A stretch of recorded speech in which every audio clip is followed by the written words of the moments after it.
Welcome back, lads, to another Monster Hunter Rise video. Today got you a build showcase video focusing the KUSHALA Deora or KUSHALA Dora dual blades.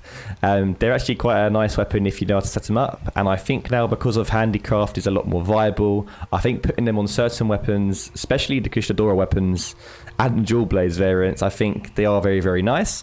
The build I'm showing you today is going to be a Handicraft, razor sharp, element builds, obviously focusing on an ice.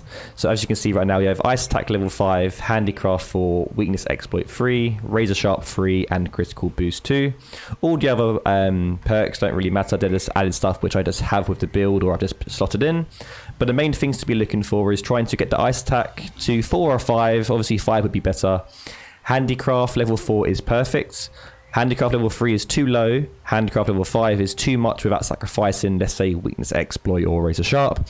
So I found out with this particular build, Handicraft level 4 is a nice middle ground. If you can manage to get Handicraft level 5 in there, definitely go for it. But if you can't, I would just keep it at level 4.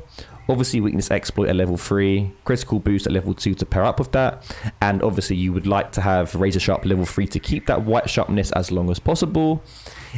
Also, if you can manage to get speed sharpening in there, it is a bonus because staying at white sharpness for even longer and just being able to sharpen off one quick sharpen would be really, really good.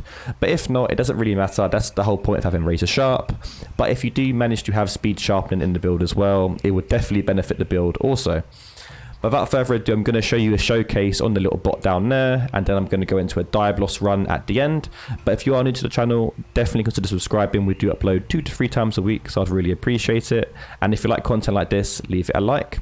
But without further ado, I'm just going to let the gameplay speak for itself.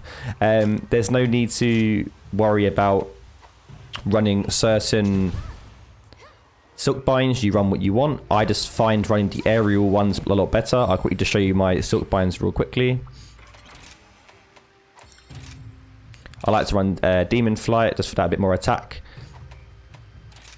Demon flight, sorry, just so you can go down the spine of the monster. Sorry, the feral demon mode for more attack. And then I like to have the piercing bind for the kunai. But if you do like to use tower vault, be my guest. But I do like to run these particular 3. I like to use them just because I think it just gives you a nice balance between attack and mobility. But yeah, without further ado, enjoy the rest of the video and peace.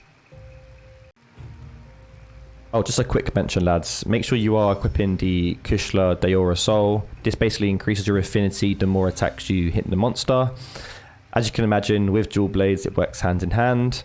And there isn't any affinity actually in the build built in. It is at 0%. It doesn't really matter. Having that increased affinity from the soul just increases your damage output over the scale of the hunt, so it doesn't really matter. I was trying to tweak it with critical eye, and that means that basically meant I lost having either razor sharp or weakness exploit or handicraft. And because the build is all around keeping the white sharpness at, well, for the longest possible, I thought, you know what, I'm just going to leave the affinity as it is.